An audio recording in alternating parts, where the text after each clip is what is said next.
भगवान श्री कृष्ण कहते हैं कि जीवन ना भविष्य में है और ना ही अतीत में। जीवन तो उस वर्तमान में है जिसे हम अतीत और भविष्य की चिंता करने में खो देते हैं।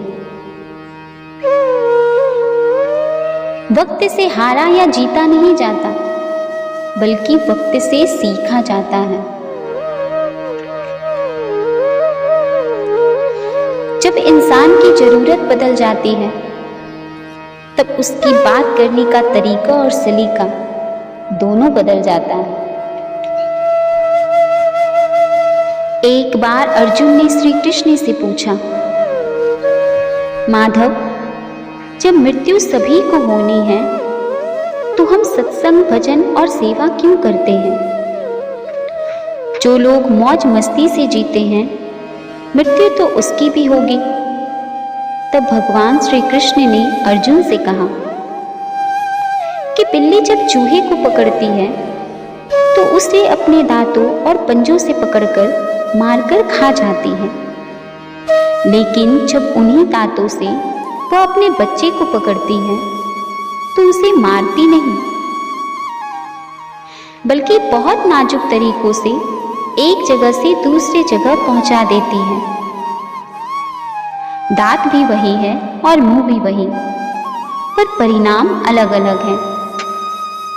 ठीक उसी प्रकार मृत्यु भी सभी को होगी, पर एक प्रभु के धाम जाएगा और दूसरा 84 योनियों के चक्कर में। परिवर्तन संसार का नियम है। जिसे तुम मृत्यु समझते हो, वही तो जीवन है।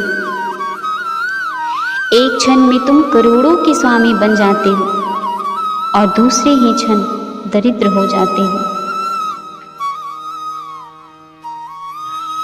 वक्त से हारा या जीता नहीं जाता, बल्कि वक्त से सीखा जाता है।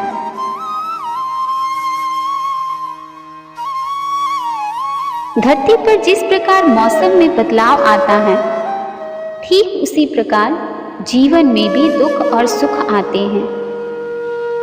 इसीलिए दुख में कभी घबराना नहीं और सुख में कभी इतराना नहीं।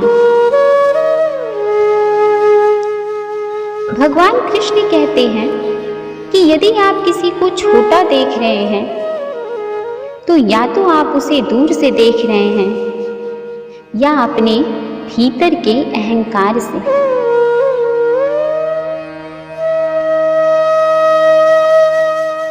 दुनिया में हर किसी के अंदर अपनी कमजोरी और ताकत होती है।